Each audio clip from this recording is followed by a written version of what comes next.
Hello, Cardiac Radio Facebook page. We are streaming live on Sunday night, as we do every Sunday at 7 p.m. Eastern and 4 p.m. Pacific, all time zones in between, the time zones around the world. Again, we are here every Sunday, so please come join us on the Cardiac Radio Facebook page or Cardiac Radio. We are streaming live on Cardiac Radio, which you can upload to your Android or Apple device. It's a free app. It's Spiritist programs 24 hours a day. It's wonderful. And we're also on the Cardiac Radio Facebook page where many people at the same thing as Cardiac Radio too. There's many other speakers on Spiritism, tells you everything you need to know, gives you all sorts of information. There's programs for children, many things that will help you understand and help your family understand Spiritism and the world we live in. We are here because of Spiritism. I have here, if you're looking at us live or on YouTube, I am here. I have a picture up of Allan Kardec, the Spirits book. This is the book that everyone should read. This is the book that started it all. This was Allan Kardec's first book in the 1850s. He codified Spiritism.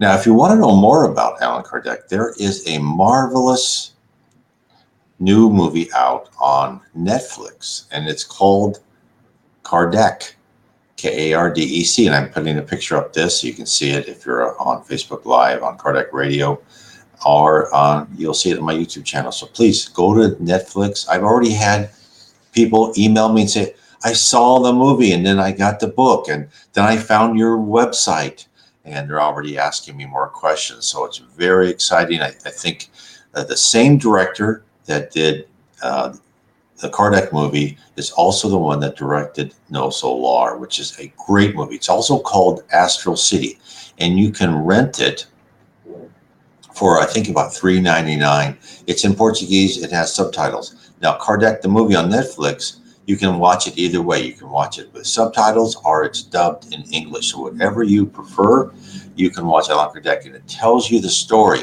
of how this person, he was a teacher and a scientist, and he was very, he wasn't a believer at all in the spirit world. He was very skeptical, and then finally through talking to people, talking to mediums, and getting information that he could not believe that he heard, he did it in an organized manner. He wrote the Spirits book. He wrote a series of questions. In the Spirits books, there's 1,019 questions. He wrote 5 books, which you can look up when you look up Allan Kardec. Also put down like Kardec space PDF. You'll find all his books on PDF. But he wrote a series of 5 books. But this first book, 1,019 questions, he asked the same questions to different mediums throughout France and Europe, and he didn't use them in the book until he got the same or very similar answer. So I would recommend everyone, please watch this movie. It will bring open a whole new world for you. So now let's talk about what we're going to talk about tonight, and that is illnesses. Illnesses that could be caused by past lives. I tell you, isn't that something else? And this comes from my book, The Problem is the Solution. And I talk about different things that can happen to you in your present life because of karma, right? What is karma? Karma is the process whereby all our deeds are tracked in our previous life, and then those deeds are then created by those deeds fit in and they create our current life, the events in our current life, because they spot what we've done in the past life, they spot what we need to improve on and work upon, and therefore the trials and tribulations, the good times and bad times, are caused by karma. Now, let's talk about illness. That's what we're going to talk about today, illnesses. So, I also had a comment from one of our viewers here that he would also like to see a movie made by the same director, On the Way to Light, which is another great book by Emmanuel, dictated from Emmanuel to Chico Xavier through psychographing, which really tells the whole history of how Jesus Christ and the spirits created the world and guided the history and culture of the world until where we are now, and of course will be in the future.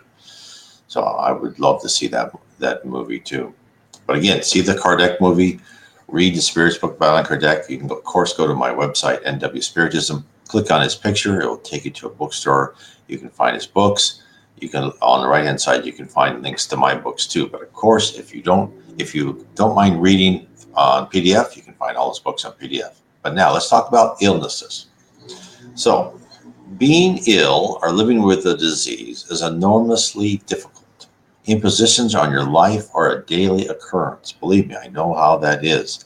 Tasks that were easy are now impossible. It seems like a wall has been built, stopping you from going to many places and seeing the people you love. Physical limitations, constant pain, and the agony of not being yourself are trials in which we attempt to avoid at all cost. Now, let me be perfectly clear here. Not all sickness is preordained. Are payments for past wrongs. No. We are surrounded by a bacteria and virus which may invade our system. When we lack harmony and balance in our bodies, we are less able to defend ourselves against the microscopic organisms which affect us. Even then, there are certainly times when we will get sick. So I just want to tell everyone, in Spiritist literature, I've read to always consult your doctor when you are feeling unwell. Healing is a combination of advanced medicine. The spirit world knows what medicine is available for us. So when it gives us certain sicknesses, they know what will be cured, right? Through medical science as it is at the time that you are living versus what you need to do on your own, right? So that's why spirits always say use the medical science we have now and then your own spiritual effort. Now, the other thing I want to say is in other books, and it was a great book, Planetary Transition by Devaldo Franco. And they talked about higher spirits that came to Earth to live a life, to help, to go on missions, to become teachers, politicians, doctors. And what kind of life would they lead? Now, think about this. When I say karma affects us, so these are souls from a superior planet of regeneration. They have paid all their past wrongs, right? They are now learning different things. So they were asked, okay, when they're being born here on Earth, which is a planet of atonement, what type of dramas and physical illnesses will they have? And what they were told was that yes, they'll have some sicknesses, the typical sicknesses, like some sort of the regular children's sicknesses, etc., colds, but they won't have the big tragic things. They won't die from a tumor or cancer. Those things will not affect them. So think about that. So these people who have paid off all their past debts will not have these types of illnesses. So now let's get back to the most of us here on Earth, right? The spiritual world, right? When they plan our trials, as I said before, it takes into account what the exact state and capabilities of medicine will be when the time of your trial commences. Nevertheless, having spiritual resources at your command should help you keep healthy and recover faster. Now, why do I say that? Well, there have been studies, on Earth, that spiritual people are healthier and live longer. This is what one of the studies said. People who attended religious services at least once a week were 46% less to die during the 6-year study, says the lead author, Harold K. Koenig, medical doctor at Duke University Medical Center in Durham, North Carolina. When we controlled for such things as age, race, how sick they were, and other health and social factors, there was still a 28% reduction in mortality. So what they found is people not only live longer, but have better overall health. Our bodies are temporary casings which function well when we take care of them and maintain an emotional balance. I cannot tell you how many times I have read, when you are stressed, and let's be honest here, when you're stressed, it's usually because you are in a hard situation or you're violating your conscience. When that happens, it destroys the balance and harmony of your body. It interferes with your perispirit and how it controls every cell of your body. And when your perispirit control is interrupted, you can be invaded by sickness. And therefore, the more you listen to your conscience, the more spiritual you are. The more when you go through good or bad or times, or mostly bad times, because that's when you feel terrible, and you understand that these are trials given to you by the spirit world to help you improve, you become less stressed over that. You become less worried. You're not worried about tomorrow so much. You're concentrating on how well you can do today. Then you become healthier. Now, let's give some examples. Let's give an example of a disability caused by a past life, because I know this is what everyone wants to hear. In the book, Spiritual Wisdom, Misses of Hope, we are told of a woman who was a queen more than 400 years ago. This is what they said about her. Highly educated, she did not spread the benefits of intelligence. She was an unconditional friend of her friends and an implacable fiend to her adversaries, generous to the wealthy aristocrats and indifferent to the victims of penury. Although she emphasized the advantages of peace, she encouraged the wars of conquest and ambition as much as she could. She was grateful to the obedient vassals and persecuted to the death those who did not observe her directives. She reached the hereafter loved and hated, and before the truth she became concerned with her own redemption. So what are we being told? We are being told that when she came back to earth, many times to learn humility and fraternity. And then she never felt she learned enough. So finally she requested one last trial to erase her past wrongs. And what happened to her? She incarnated in an infirm and disfigured body through accentuated poverty for her imminent ascension to the greater spirituality. So a woman who, through a great desire to ascend and pay her debts that she incurred in a past life, requested what many would consider a hellish life of poverty and disability. She determined before she entered such a hard life that the short time of suffering was worth the lesson gained. This is what we should keep in mind when we too are visited by misfortune. Our lives on this planet are nothing compared to the eternity we shall spend in the spirit world. Also, this woman, this paean to humility, teaches us to be careful what we wish for. What person hasn't dreamed of being a queen or a king? How many of us would do better than the woman suffering through multiple lives of misery to pay for her innermost desire to rule? Think of the mega rich we see around us now. For those who came by their wealth honestly and treat those around them with respect, they may sail through life with honors. But on the other hand, those who make their status due to fleecing the masses and treating everyone like peasants will regrettably pay dearly in subsequent lives. Don't be jealous of their place. Know well the temptations and opportunities to exercise their baser instincts when we have unlimited power. How many of us could say we would still be that humble, nice person, even if we were tremendously rich? It's easy to say, it's harder to do. And how many of us have seen people we know or people that know of somebody they know that say how they change, right? Because when you become rich in this culture, it means that you're smarter than everyone else, even though you may not be. You may be lucky, or you may be more dishonest, or you may be more ruthless, which I have seen in many organizations where people rise up to be a CEO or or whatever level that they're called, is mostly because they will stab people in the back, and they'll be more ruthless, not the fact that they're smarter. You don't want to be these people. Believe me, you want to be honorable your whole life. It will make a big difference. So don't envy these people. Just as Jesus said, right? It is harder for a camel to go through the eye of the needle than a rich person, rich man to get into heaven. Now, he didn't say that's impossible. He didn't say you should give away all your money. He just says it's a hard lesson. And that's what even the Spirit's book says. They asked in the Spirit's book, what's one of the hardest trials? And I said, well, one of the hardest trials, believe it or not, is to be rich, because you're just poured through with temptation. So remember that. So now let's talk about planning your body. So the queen I talked about was an active participant in laying out her future body and her disabilities.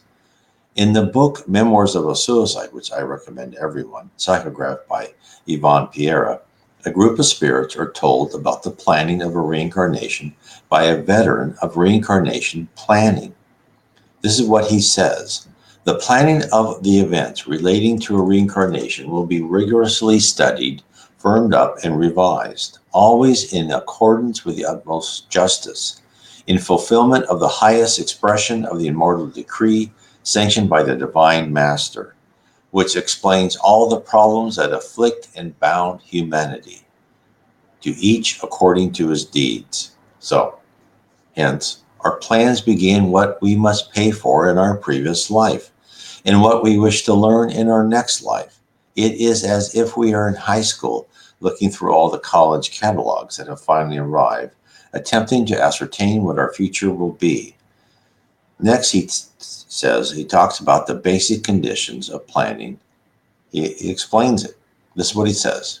Normally, candidates for reincarnation choose their own trials, the acres of thorns that will hinder their days of their earthly lives, and where they will get the chance to amend the consequences of their guilty past.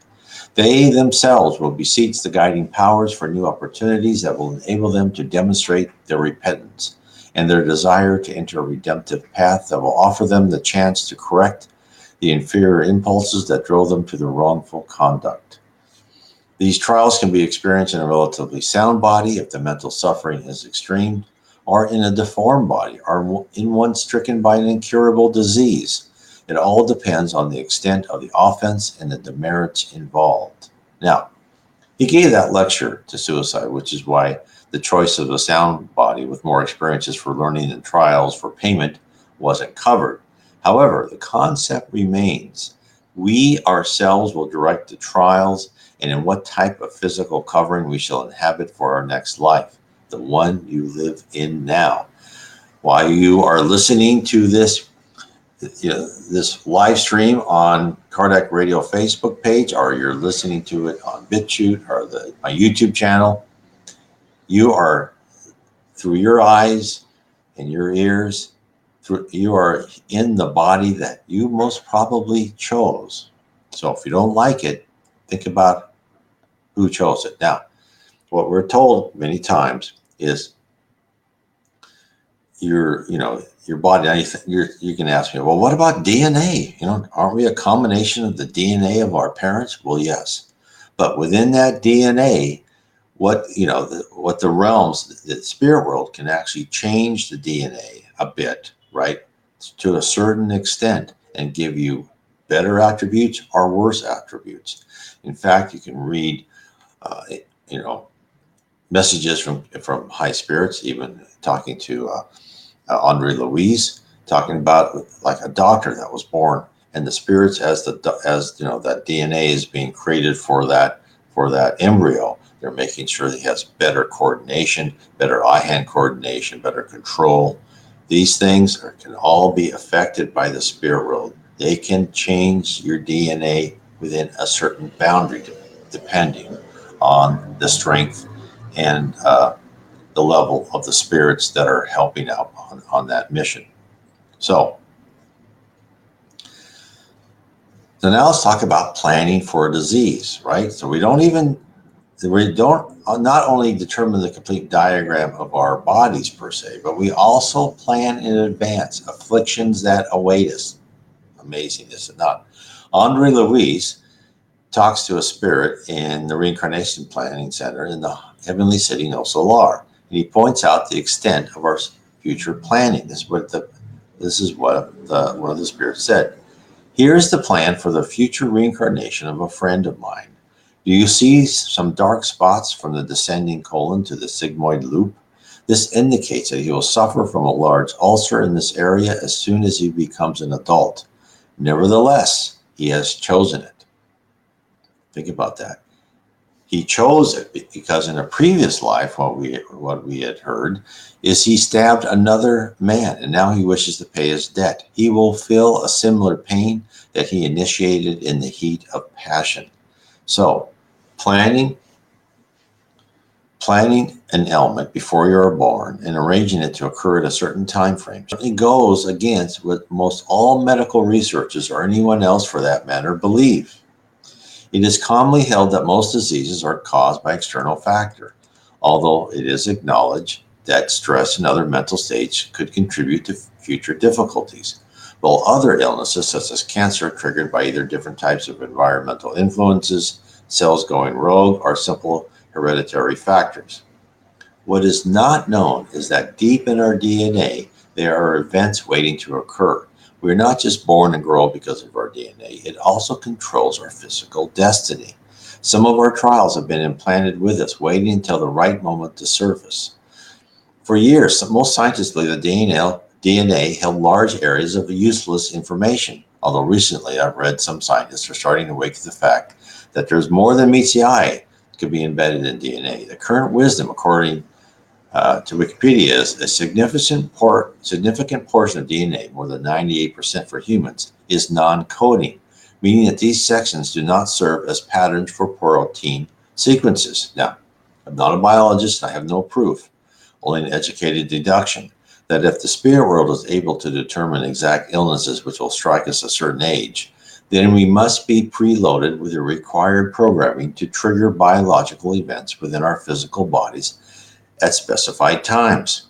So I believe there isn't just 98% of the coded information in DNA which is wasted on humans. Knowing the efficient use of resources by the spirit realm, I doubt if there's any wastage at all. Also, it could be affected by your paraspirit, which gets orders to affect ourselves at a certain time and day. All of these things could be factors. Do I know this for a fact? No, these are just my interpretations. Now, that's not to say that by smoking, laying out in the sun, excessive drinking, drugs, or just plain bad luck, we aren't stricken with a severe ailment. These may certainly transpire, but the ratio of life-threatening diseases that people who don't engage in risky behavior caused by sheer randomness is most probably very low. Now, that is also not to say when we are struck by an ailment, we should stand passively by and do nothing. Working with our doctors, striving to fight to survive and recover is part of our trial. Maintaining a dignified presence and facing terrible odds in a calm manner while being the lightest burden on your family as possible is what is asked of us. These are meant for us to go through this period of suffering so we can look at our lives, look at our character and our personality and what we've done and what we want to do differently in the future. Now, let me give you an example for myself, this kidney stones. I often wonder, but deep down, I don't know if I really want to know the details, what I had done to deserve kidney stones. I didn't just have the one stone that passed, but many, which were quite large. And I needed to be removed by invasive surgery. Mine were so bad, I had to go to the emergency room and I could not pass urine at all. I was just laid on the bed, surrounded by machines in immense pain, feeling my life slip away while holding my wife's hand. Had I treated others in so callous a manner to inflict such excruciating pain and sorrow? I must have. Most probably, I used the fair sex for whatever I wanted and discarded them like tissues. I realized early on in my life that I had a hard, uncaring streak. I only thought of the object in my mind, not about the effects of my actions upon those who either assisted me or stood in my way. Little did I know the hurt and anguish that was left in my wake. Now, way too late. Unfortunately, hopefully in my next life, I will learn about Spiritism and be a better person naturally in a much younger portion of my life. But now I understand the end doesn't justify the means. The means justify the end. One can still be focused in driving. It just doesn't have to be accomplished by walking over the corpses of others. It can be done by goodwill, by setting an example, by teaching others the skills to attain the goal we have in mind, and by, above all else, love. Because love permeates the spirit world. The supreme being, God, the spirituality, whatever one wishes to call the creator of everything, has built our universes on the foundation of love. For that, we should be eternally grateful and in awe. 4, we are allowed to grow and act like cruel children, always with our free will, but with the guidance of our betters, to eventually improve by sometimes difficult lessons, but classes which always fill us with a sense of accomplishment at the end. And I know, talking about kidney stones, I know I must have had even worse previous lives because I have been told I have done horrendous things, which I've talked about in other videos. I have a video talking about what I know about my past lives. Suffice to say, I have done terrible things. So I'm pretty sure I've had some, just like the Queen, who's been in a very, hard trial. I must have gone through that too. Now, let's talk about the end of life, deathbed agony. It does have a useful purpose, right? We've all witnessed, in movies at least, the scenes of an agonizing death, one that we wish could be cut short for the poor person experiencing horrible last minutes on earth. But we are told this is the absolute wrong course to take. The last minutes are important and should not be curtailed. In the book, Sex and Destiny by the spirit Andre Louise, psychographed by Francisco C. Xavier, there is a plot about two families and their complicated relationships between themselves and discarnate spirits. There is one scene in the book where a young lady who is in despair of a bad love affair. She ran out in traffic and was severely injured. She was dying a slow death in a hospital bed. During the end of her suffering, which went on for days, this passage was in the book, and it was not part of the story, but a message to all of us. This is what the passage says, and very interesting. Fortunate inhabitants of earth, when you pass by the beds of those who are going through a prolonged death, banish from your mind the idea of hastening it. Among those mangled bodies, behind those sealed lips, benefactors from the spirit plane are taking measures, performing noble tasks, saying prayers, or holding our family and friendly arms. Until now, you have not known the value of a few minutes of reconsideration for earthly travelers who, before returning to the shelter of the home, aspire to evaluate the paths they have trod. If you do not feel capable of offering them a word of consolation or the support of a prayer, just let them be. Their tears are pearls of hope, with delights of other dawns moisten their faces. Those groans coming from their chests and reaching their lips, as if they were sobs and prisons inside the heart, are nearly always songs of joy before the immortality that shines on them from the beyond. Comrades of the world, you whose sight is still limited by the cage of flesh, in the name of your dearest sentiments, offer consolation and silence, sympathy and veneration to those who are approaching the grave. They are not the tormented mummies that your eyes see, destined for the tombstone that will decay into dust. They are the children of heaven, preparing to return to their homeland, about to cross the river of truth, whose banks you, too, shall reach one day. Now, that was a very explicit message from the spirit realm, one that we should analyze and take to heart. I have never seen a message like that in a book before written by Andre Louise, although I have not read all of his books since there are still some that have not been translated into English, although that's fewer and fewer all the time. However, a recurring theme in his books is the amount of work the spirit world does for us, not only in our daily life, but the extra care during our last days.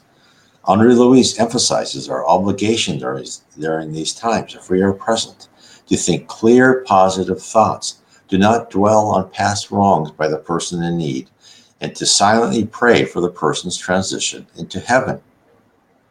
This is why I think is when these laws were allowing people to, commit suicide, under a doctor's care is, I think, totally wrong. We are, even if they're, I'm sure, you can logically think, well, those poor persons in pain, their life isn't worth living. Well, but they're here on earth for a short time. This is the trial that was either they set for themselves or it was set for them by the spirit world, and they need to take it to the end. So now let's talk about another illness, obsession. It's a possible cause of mental health issues. Now, Yes, mental illness can be caused by chemical imbalances or other physical phenomena, right? One should always, I've said before, one should always consult a licensed psychiatrist or psychologist to obtain help. What Spiritism brings to us is an understanding of the possible source of the obsession and a clue to repair the root cause. Whereas Freud brought to the world that previous experiences in childhood could be the cause of many problems that come back to haunt us. He missed the connection, the link that Carl Jung saw, that we are affected not only by childhood traumas, but by actions in our past lives. The doctrine of Spiritism, by revealing what we endure within multiple lives and as a consequences intersect with many other spirits, provide an answer to many types of cases. Spirits who we have either directly or indirectly harmed in the past concentrate their mental energies in adversely affecting our life. This is why Jesus told us to forgive and make peace with our enemies. He knew, this is what's so great about Spiritism. When these things that Jesus say, oh yeah, make peace with forgive, make peace with your enemies. He knew there's a whole backstory to this. The things that Spiritism reveals, that the things that Jesus told us are so much more important than just this casual, saying things out of hand, say, well, think about that. Well, no. He said, forgive and make peace with our enemies because he knew that they could try and hurt us in life after life after life. He knew that once we make an antagonist, that he or she may desire revenge for many lifetimes. And until we make amends and reconcile with our past foes, future life may be more difficult for us. So hence, in Brazil, where Spiritism has taken a hold, there are centers which combine modern psychiatric methods with spiritual assistance.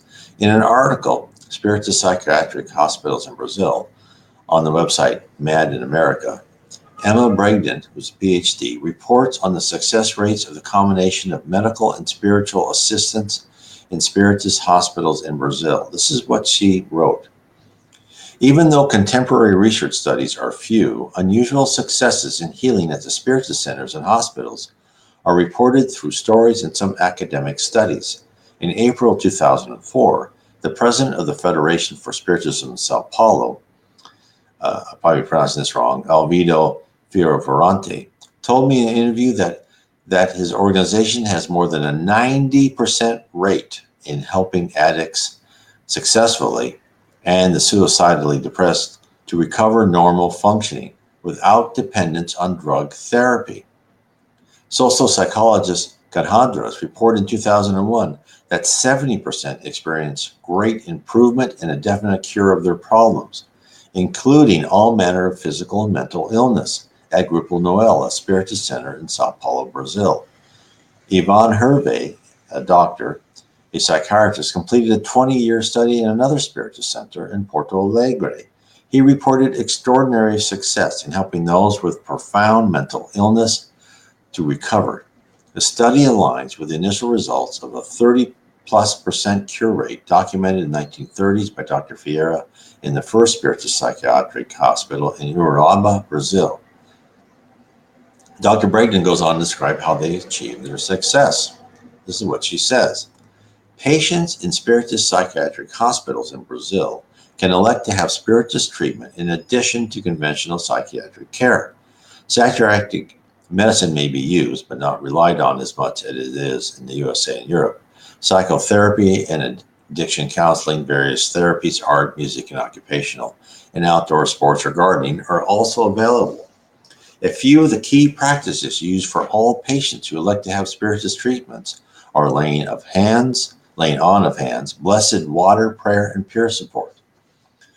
Patients with severe problems who are not responding to these treatments can also have sessions with a medical intuitive, a person who can see into the subtle and physical body and can articulate problems through a sixth sense, aka a highly developed clairsentient. These patients may also become the focus of a group of well-trained and gifted healers who practice disobsession. There's really no English translation for this word. It involves seeing if a person has a spirit attached to them that is generating negative thought forms that the patient believes are his or her own. Such thoughts may include kill yourself or kill so-and-so, or you are a terrible person. The intuitives the mediums, can perceive the spirit as a psychological relationship that brought the spirit to be connected to the patient. They can also assist the patient to be freed of this negative attachment and the obsessive thoughts that accompany it. So, bad intentions, evil thoughts, focus at a person by spirits who are exiled on earth, not in heaven, because they're due to the resistance to forgive past wrongs or persistence in their material desires and a quest to dominate others, are real problems for many. While all this sounds like harkening back to the days where witches were burned and the evil eye was a constant danger, Spiritism has given us the exact parameters where the spirit world can and does negatively affect our lives. Keep in mind, while there are less advanced spirits spreading confused and bad intentioned thoughts, we are also assisted by guardian spirits and other high spirits who help us learn how to survive in this complex environment. I'll give you another example. In one of the books I read, the person who was like very assistant to Chico Xavier, and he was in line next to, as people go in line, and they would shake Chico's hands. And these people came by, and they said, "Chico, can you help us with our daughter? She barely can control herself. She's in a very bad mental state. She's goes off into these psychotic episodes." And he says, "Go and help. Go and help anyone you can. Go help somebody." So they thought, well, okay, well, that's interesting. So they went and did that. Then it's like, I can't remember how long, 6 months, maybe more. They came back and they said, "Chico, our daughter's all better." And they thanked him profusely. And then the assistant asked, "Well, Chico, how did their daughter get better?" Of course, Chico, who knows everything, he says, "Well, they went and they talked about Spiritism, and they helped prisoners. And they helped these prisoners, and they gave them spiritual advice. They talked to them. They helped them all they could, and their families, etc." And he goes, what happened was the mothers of these prisoners who are in the spirit world saw what this couple was doing. And then they also knew that other spirits were trying to obsess their daughter. These spirits, who are not high spirits, right? They're trying to protect their sons, in the prison, went to these other spirits, and they said, "No, this couple is wonderful. They're helping our children. Please stop obsessing her." And they did. They stopped obsessing her. So you never know. It's amazing. So let's give another example of an obsession. And of course, there are different ways for a person to be obsessed. And in the book, Action and Reaction by Francisco C. Xavier, dictated by the spirit Andre Luis, there is an example of one method used to cause an innocent person to become obsessed. Now, what's the definition of obsession? It's the domination of one's thoughts or feelings by a persistent idea, image, desire, etc. In the book, Action and Reaction, Andre Luis is studying in the lower zones when he encounters a woman who asks that he and his friends assist to help her son. She tells him that her son, Luis, is being obsessed because of the wrongs of his father. Luis is now grown into a man with a wife and children. His father murdered his two uncles so that only he would be left with the inheritance. With the father dead and out of his uncle's grasp in the spirit world, the uncles are concentrating on destroying their nephew's life, all out of revenge. It wasn't his fault, but it was his father's fault. Henri Louis journeys to the house where he finds it filled with miserly spirits who are themselves obsessed with the material world and treasure. These poor spirits haven't been able to leave the lower zone because of their inability to free themselves of their desires for riches on earth. They haven't yet learned to look up and follow the path of love and service to others. Andre and company wandering around the house, they spot the son freed from his physical body at night, admiring the stacks of money in his office. There they meet the two uncles, and after a brief conversation with the two malefactors, Silas, which is Andre's team leader, summarizes the situation. This is what he says to Andre. This is why Andre Louis's whole series of books are great, because you learn so much of what the spirit world does. This is what the team leader says. What you've said leads us to believe that, besides his sickly attachments to precarious human wealth, this man, and he pointed to Luis in his spirit form because he was sleeping, who continued to seem fascinated with the stacks of currency in the overstuffed drawer, also suffers the pressure of other minds as delusional as his own in the illusions of material possessions. In this case, the sick desire that has seized him has increased to the maximum. And then one of the uncles, whose name was Leonel, proudly acknowledged what has just been said. And like all criminals, he can't wait to describe exactly how the deed was accomplished. Now, I'm going to read you what he said, but again, you can read and understand more in my book, The Problem is the Solution. This is what he says. Yes, we learn in the school for Avengers. Notice the lower zone has schools, they have classes. Beside our ordinary immediate desires at every phase of life, we all possess a central desire or basic theme in our innermost interest. Therefore, besides the normal thoughts that bind us to our daily routines, we more frequently emit the thoughts that originate in the central desire that characterizes us. These thoughts eventually comprise the dominant reflection of our personality. This makes it easy to perceive anyone's nature on any plane just by analyzing their occupations and places of preference. Thus, cruelty is a reflection of the criminal. Covetousness is the reflection of the miser. Defamation, the reflection of the slanderer. Sarcasm, the reflection of the cynic. And anger, the reflection of the disturbed person, just as moral elevation is a reflection of the saint. So, isn't that interesting? One can see from this dissertation what an easy mark most of us would be. I recognize my dominant theme before I found Spiritism would be a cynic with sarcasm flowing from my mind, my tongue, and all undisciplined. This is why we need to work not only on our outer shell, but we need what we show to the world, but our innermost thoughts at all. We are here on this earth to transform our character and personality. And that doesn't mean just what comes out of our mouth. That means our thought process. This is the most important. We need to reform our thought processes. And one of the ways to do that is in my book, How to Live Inner Peace Through Spiritism. So let me go on. So when we pass over, every little musing we have is available to other spirits to receive. Therefore, we need to focus our energies on the good and not be influenced to exhibit undesirable undesirable behavior. Now, let me talk about the process. So next, Lionel describes the exact process to leverage what is already inside of us. Now, this is extremely interesting. This is what he says.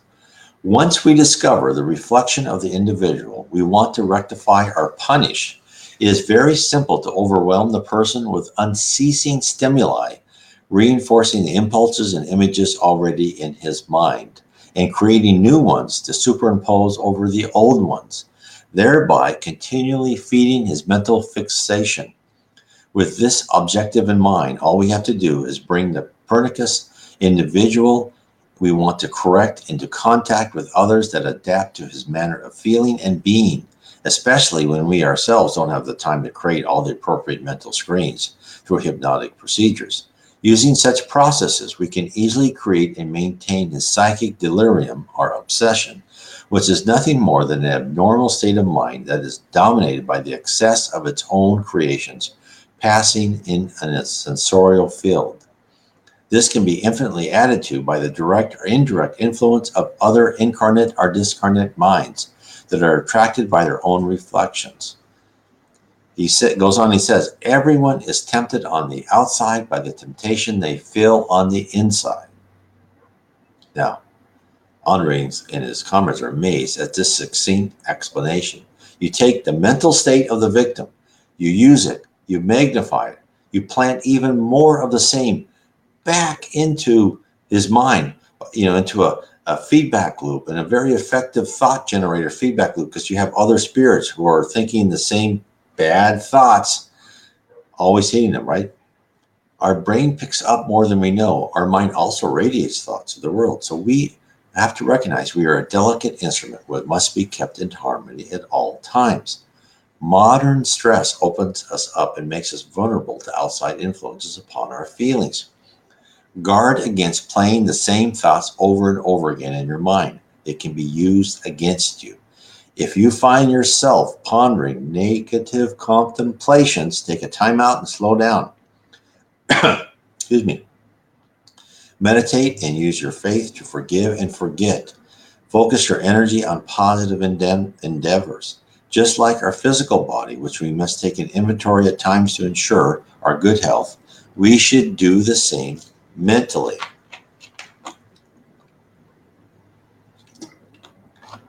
So, sorry, I have some water here. So take stock of what motivates you. Examine your desires and plan for the future. Moderate your aspirations and go forward with your ideas using only honorable intentions, and all shall be right. Now, are we here alone? Even if we're good people, do we all have to go through this alone? No, we get assistance from the spirit world. In the book, Missionaries of the Light, inspired again by the Spirit Andre Luis and psychographed by Chico Xavier, there is a section that deals with a young woman who is being obsessed by spirits, who wished revenge on actions she had taken in a previous life. Henri Mentor tells him why this young woman is able to successfully resist the barrage of bad thoughts that errant spirits are aiming in her direction. This is what he says. Only patients who have willingly made themselves their own physician achieve a positive healing. The principle is the same in the glorious field of obsession. If victims capitulate unconditionally to their adversaries, they will surrender completely and become possessed after becoming an automaton at the mercy of the persecutor. If they have a weak and indecisive will, they will become accustomed to the persistent actions of their persecutor and will become accustomed to the circle of irregularities, a situation very difficult to correct, because little by little it will become a pole of strong mental attraction to the persecutors themselves. In such cases, our activities are nearly limited to simple tasks of assistance aimed at results far into the future. However, when we find patients who are interested in their healing, taking advantage of our resources in order to apply them to their spiritual evolution, then we can foresee immediate gains. So what's he saying? Hence, whether a physical or mental illness, if you emphasize your spiritual strength and willpower, reject bad thoughts, and maintain your positive energy, you shall be actively assisted in your recovery by your friends in the spirit world. Now, let's talk about infertility. So, having a family and raising your children to become responsible adults is an important mission, according to the spirit world. Every soul is precious, and parents are responsible for the care and nurturing of a spirit who is deliberately placed in a situation where their character hopefully may be molded for the better. The true personality of children, their attitudes and disposition from past lives, don't become apparent until they reach around 15 years or slightly older. Hence, couples, single mothers, or fathers are given a great opportunity to assist the soul to dramatically improve by laying a firm foundation of morality and innate kindness. But those who have failed as parents in previous lives are, many times, denied the gift of parenthood in their present life. One example is a man named Geronimo, who we also talked about in an earlier one when he had financial troubles. He embezzled money, he was caught, and then committed suicide. He left his family destitute. Not only would he leave a fortune in his next life, but he would not be permitted to have children. The spirit world did let him pay his debts by his patronage of an orphanage, so he could learn the amount of love, affection, and direction children require as they mature. Geronimo was not denied a chance to experience the joy of children. He was given a different avenue. By fulfilling his duties to the orphan children, he would simultaneously pay off his past debts and acquire the inner fortitude to always place his family first. In his next life, once again, he could become the father that he wished to be. It's like when Jesus talked to Mary Magdalene, and she bemoaned the fact that she could not have a child. And then Jesus said, this whole world is your children, right? So if you are not able to have a child, if you can adopt or some other way, do as Jesus said, or as Geronimo, the spirit world was, find someone to help, whatever age, find other people to help. And also remember, the spirit world will also help arrange for these other methods for those that might have their own child. Children may come to your own path. The child you adopted could have been a child of yours in a previous life. The grandchild, I know I've seen a lot of these things where grandparents have to take care of the grandchild because the parents completely flaked out. The grandchild you're now taking care of could have been your favorite son or daughter from a fallen remembered life and was with you in the spirit world planning out your future. There may be many reasons that you have or may not have had a natural born child, or that you were forced to endure the hassles and expense of fertility treatments in order to become parents. Put it in your mind to love those children who come near you. Support them unconditionally and demonstrate love and caring to show them how an adult should behave by performing the duty of fraternity to all children. You shall earn the privilege of having offspring in this or the next life. So, I hope this helps explain, and this is just like barely touches the surface, but I hope this helps explain what can be caused by our previous actions in previous lives, what could be happening to you now. So again, this is all in my book.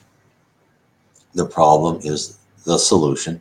You can find that on my website, nwspiritism.com. Go down the right-hand side. It's available in Kindle and in paperback. I now have a couple of books on audio, which is the next book I'd like to talk about. Is that now on audio? It's in Kindle and paperback and audio. This is after you find out and you read about Spiritism and you want to know, okay, well, how can I improve myself? How can I reach that stress-free level? How to live inner peace through Spiritism will help you go through 24 different steps, all kind of put in place by Andre Luis when he talked to Chico Xavier. And these are the steps. It's based on a poem he wrote, very short stanzas, 5 or 6 words at most. And he went through it, and they build upon one after another. Again, you can read this on Kindle or paperback. It really shows you how you need not only to transform your outer self, but your inner self. And if you want other help on that, and you want more help, please go to spiritismstudy.org. You can reach us. You can get an appointment. You go down there. I think you scroll down a little bit. You can get an appointment with someone like me, a spiritist. If you have questions or you say, hey, I heard you, but I don't believe any of this. And we can talk and we can say, yeah, well, I don't have positive proof. You're going to have to lay out your own firm foundation of what you believe and not believe. I can tell you this. It doesn't make a difference what you believe or not believe. If you are a good person, you will still raise up to heaven. In the spirit world have said that time and time again. You don't have to go to church every Sunday. You don't have to wear certain clothes. You don't have to not eat certain foods. It's all about you, right? Spiritism really is sent to us, and all this knowledge is sent to us for us to be self-disciplined, to study, to meditate. Now, yes, many people ask me, well, can I just love everyone? And yes, that's a great start. But you really need to understand what the spirit world is all about. Because once you understand, you'll know what attributes you need to work on, and you'll know what's awaiting for you. And it will, believe me, it will get you even more motivated. In my book, Heaven and Below, it's actually a series of 3 books, Heaven and Below, Spirits in the Spirit Universe, which talks about the attributes of the spirits and then how spirits guide us. But Heaven and Below, the first book you should read, is all about what is heaven like, what's the lower zone like, what's the dark abyss like, what is Jesus like when he's in heaven. I mean, he's so much more than we think of him here on earth. So there's a lot of information out there. Spiritism, all started by Allan Kardec, was given to us, just as was said in the New Testament. I will be your consoler. I will give you more information. And this was the whole plan for Allan Kardec to do, to codify the information from the spirits. And the spirits said, we're giving this information. And he said, well, why didn't you give this before? Because the culture and technology of the time of Christ or other types of people like Buddha or Socrates, they weren't ready for it. In the 1850s, they were ready. And this is why Spiritist literature is not just static, right? It's more and more. Books by Vian Piera, Chico Xavier, and Reverend G. Val Owen, they're always giving us more information. What I've done, I've tried to pull in all this information and talk about certain circumstances and give you examples of what messages were to these important mediums so you can decide for yourself what you want to concentrate on. What do you want to focus on? What do you want to be in this life, with the reality that this life is just one of many, and this physical body you have, that's just temporary. But your soul, your spirit, you will be you when you pass over. Believe me, you do not change. Well, you evolve, right? And you look how you want to look like when you're in the spirit world. And you can certainly negotiate with the spirit world of how you want to look like in your next physical life, depending on how much credit you have. But these are all things that you can decide. That's why the more you read and study, the more you know, you think, oh, that's why, or this is why this happened. And, this friend of mine is a great person. Why did this terrible thing happen? Well, there's an explanation for that. And that friend of yours may have asked for that because they wanted to atone for something that happened in the past. So, lastly, I want to tell everybody, please tell your friends, go see the movie Kardec. It's great. It's on Netflix. If you get Netflix, it's free. And again, you can hear it in English, or you can use subtitles. Everyone likes seeing movies differently. It's all up to you. It's a great movie. I recommend it. And I want to say thanks for everyone listening to me tonight, and God bless to everyone. God bless you.